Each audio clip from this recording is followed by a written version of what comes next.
bendiga. Somos iglesia, somos Amisadai. Una vez más, estudiando la carta a los Filipenses, tal como lo hemos venido haciendo en las últimas semanas o en los últimos estudios. Esperando que haya sido de bendición a cada persona que ha tomado el tiempo para poder escuchar e indagar en cuanto a la verdad, a la exposición de la Escritura, pidiendo siempre que vayamos a la Escritura en cuanto a corroborar lo que aquí se dice para poder tener una mejor versión de lo que estamos enseñando. En esta oportunidad voy a partir con una oración, dándole gracias a Dios por la oportunidad que nos da de poder exponer su palabra. Padre, te doy gracias, oh Dios, por lo que hemos venido haciendo y por la disposición, oh Dios amado, y por el querer buscar tu palabra tal como tú demandas de nosotros, Señor. Te pedimos que nos des un corazón sensible a escuchar tu voz, Señor, y asimismo que podamos atesorar tu palabra, Padre, en nuestros corazones, oh Dios, y podamos ponerla en práctica, oh Dios, tal como tú demandas de nosotros, Señor. Alúmbranos alguna verdad, oh Dios, para que como iglesia podamos ser edificados en ti, Señor, que eres la piedra angular que nos sostiene, Padre. Te lo pedimos en el nombre de tu Hijo amado, Cristo Jesús. Amén. Tal como hemos venido en estudios anteriores exponiendo la carta a los Filipenses, hemos expuesto algunas verdades en el contexto histórico que nos ayudan a tener una mejor perspectiva de lo que es la carta y cómo poder interpretarla a la luz de los hechos históricos, tener una mejor hermenéutica para poder entender lo que el apóstol Pablo está expresando. El capítulo anterior expusimos algunas verdades del capítulo 1 y en esta oportunidad yo voy a enfocar más el estudio en el capítulo 2 del versículo 1 al 11. Sin embargo, no hay mejor contexto inmediato para poder entender el capítulo 2 que tomar algunas verdades fundamentales que vimos en el capítulo 1, pero que son muy necesarias para entender lo que voy a exponer en el capítulo 2. Y primero que nada, entender que el apóstol Pablo de entrada o de partida pone el principio que tanto él como Timoteo eran siervos de Jesucristo, y expuse cuál era el término de siervo que el apóstol Pablo toma, el doulos, que lo que significa es ser esclavo. Pablo estaba tan comprometido con las verdades del Evangelio que se caracterizaba a sí mismo como un esclavo de Jesucristo. En el estudio que vimos de la carta a los Gálatas, el texto más expresivo que Pablo presenta es cuando dice que con Cristo está él juntamente crucificado y que ya no vive él, sino que Cristo vive en él. Y lo que él está viviendo en la carne es una expresión viva de lo que es su fe. En el versículo 1 de Filipenses, Pablo dice que él es siervo, él y Timoteo están al servicio de la misión del Señor. Cuando nosotros entendemos esto, vemos que el mensaje de Jesucristo no es un mensaje de autorrealización del ser humano. La persona que se acerca a la fe cristiana para encontrarse a sí mismo un pensamiento que está tan de moda, está en el lugar equivocado. El camino de la fe o el llamado de Dios a los creyentes es un llamado hacia la negación y al mismo tiempo hacia el servicio a Él. Pablo veía toda la expresión de su vida como una expresión de fe. Y aún en momentos difíciles, él entiende que los momentos difíciles que él pudiese estar pasando humanamente o en la carne estaban enteramente ligados con el propósito del Evangelio. El versículo 12 y 13 del capítulo 1 de esta carta, Pablo está en la cárcel, y dentro de la cárcel él dice que sus prisiones han servido para el avance del Evangelio. Pablo no veía el Evangelio no veía la cárcel como un pare hacia el Evangelio. Él no veía los barrotes como un tropiezo del Evangelio, lo veía como una catapulta en sí.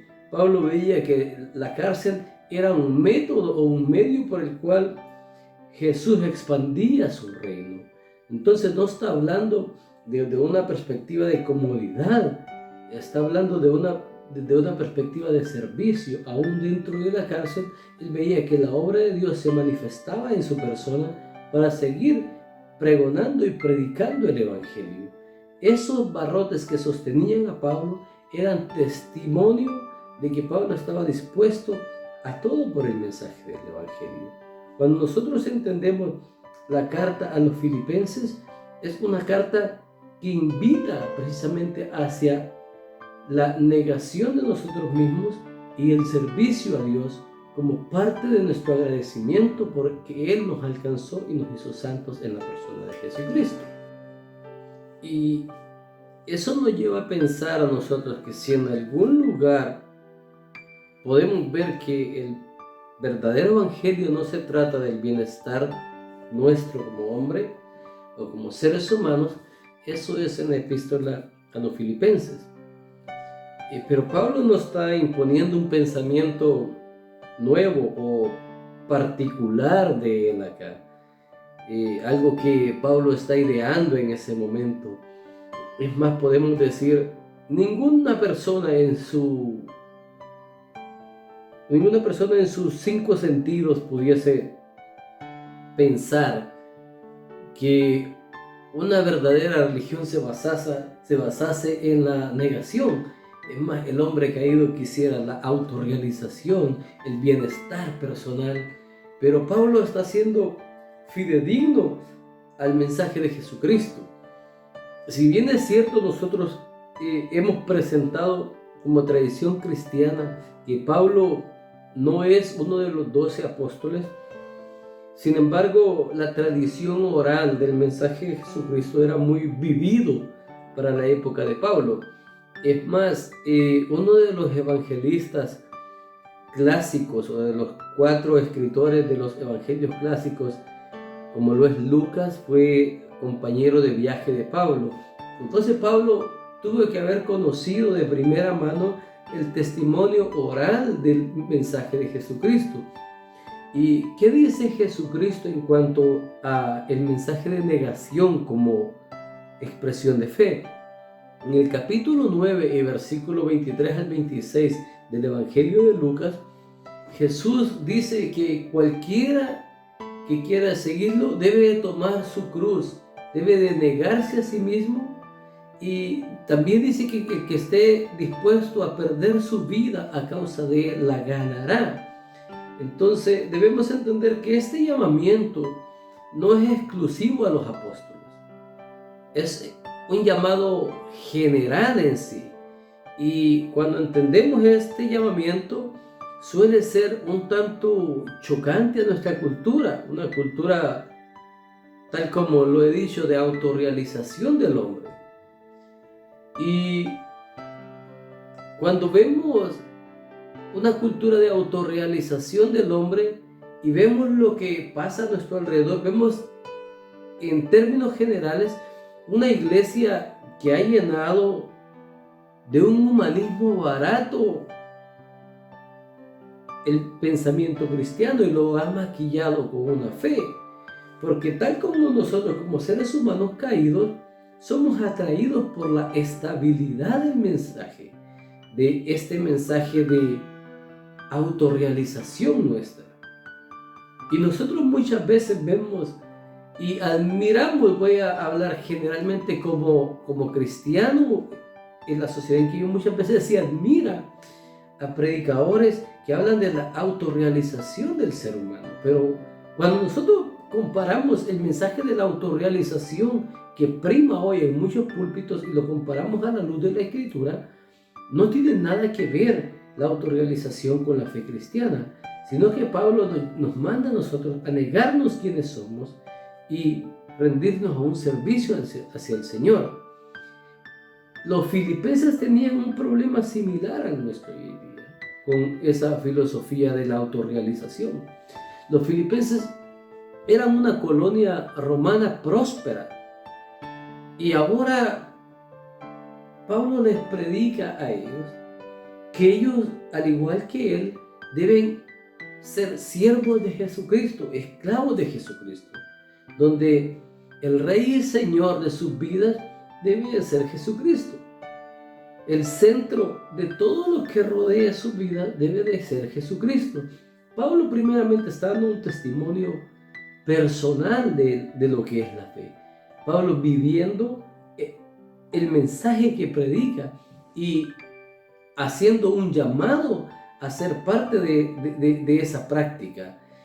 Cuando nosotros vemos lo que Pablo está presentando a los filipenses, es decirle que toda la comodidad que ellos tienen por ser una colonia romana no es garantía de nada.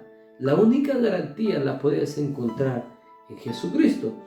Y es un llamado, tal como lo dije, no es un llamado únicamente apostólico. No es un llamado solamente que Jesús le está haciendo en el capítulo 9, versículo 23 al 26 de Lucas a sus oyentes, sino es un llamado universal a todo aquel que ha aceptado a Cristo. Es: tomad tu cruz y sígueme, niégate a ti mismo. Es un mensaje general, no es un mensaje para otras personas, es para nosotros que hemos aceptado a Cristo. Y Pablo le dice algo similar a los oyentes de Filipo en el versículo 27 hacia el 30 del capítulo 1. Él les dice: solamente que os comportéis como es digno del Evangelio de Cristo. Y cuando habla de ser digno del Evangelio de Cristo, está hablando de vivir una vida cristiana con los parámetros que Jesucristo demandó de nosotros. Y de nuevo cito Lucas capítulo 9 versículo 23. Negarnos a nosotros mismos. No es una autorrealización, sino es una negación de nosotros como seres humanos con el propósito de servir a Cristo, el cual es un llamado a cada creyente que ha recibido a Cristo en su corazón. El llamado a ser siervos no es un mensaje popular y no lo era para Filipo como no lo es para nuestros tiempos. Sería más popular, es más popular una teología de aceptación y de autorrealización. Por eso es que tenemos muchos predicadores o telepredicadores hoy día con una teología bastante llamativa, porque invitan al hombre a realizarse en sí mismo, invitan al hombre como el centro de la creación, a ver al hombre como el reflejo de la grandeza, y no nos llevan muchas veces los mensajes a darle la gloria a Dios tal como debe de ser, sino centramos todo el mensaje en las bendiciones para el hombre, el estar bien en el hombre, el sentirse bien en el hombre. Es más, esta clase de mensajes de la aceptación, de una teología de la aceptación y la autorrealización, nosotros muchas veces no vemos que se predique del pecado, del servicio, de la vida de negación, tal como lo estamos viendo en la epístola de los Filipenses. El apóstol Pablo entiende eso y es lo que trata de expresar, o lo que le expresa a los filipenses es un mensaje de andar como es digno del mensaje con el cual fuimos llamados, de Jesucristo, el mensaje central de que si alguno quiere venir en pos de él, negarse a sí mismo para un servicio hacia Dios. El capítulo 2 que estamos viendo, Pablo nos lleva a nosotros a centrarnos en Dios, a poner nuestra mirada en Jesucristo, a que todo buen pensamiento y toda buena obra y toda buena dádiva nos llevemos hacia el Calvario en la persona de Jesucristo.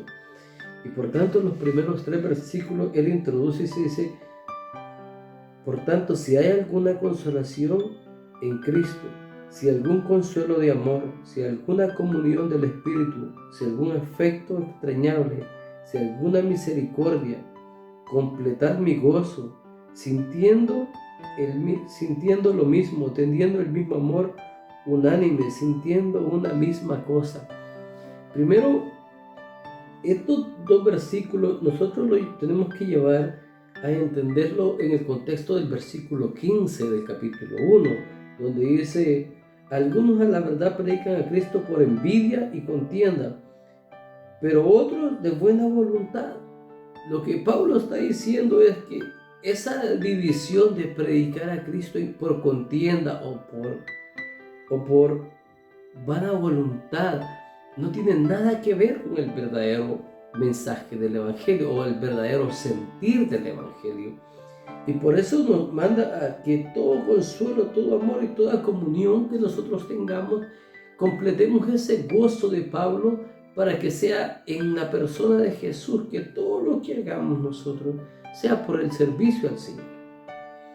Los versículos 5 en adelante, si bien entiendo que es un pasaje que levanta mucha polémica teológica, ya que este pasaje del capítulo 5 al 11 habla de todo lo que es la persona de Jesús, de el Dios encarnado. En este pasaje nosotros vemos cómo Jesucristo posee toda la cualidad y toda la esencia de ser Dios.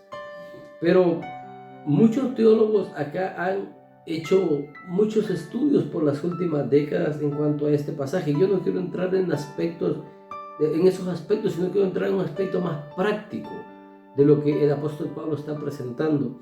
De la misma manera, no entiendo que este pasaje también tiene otros aspectos teológicos a discutirse, como por ejemplo que no es auténtico de Pablo, sino que es una litúrgica cristiana, un himno cristiano, pero no es el centro de lo que yo quiero enfocarlo. Quiero enfocarlo en el ejemplo que Pablo lo pone. Y el versículo 5 dice: haya pues en vosotros este sentir que hubo en Cristo Jesús. Nos invita a nosotros a que tengamos como cristianos a tener el mismo sentir que tuvo Cristo en esto. Y dice: el cual, siendo en forma de Dios, no estimó el ser igual a Dios como cosa que aferrarse.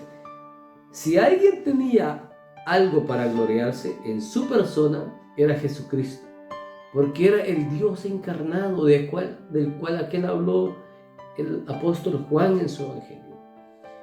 Jesucristo tenía todo para gloriarse. Sin embargo, no buscó la gloria propia.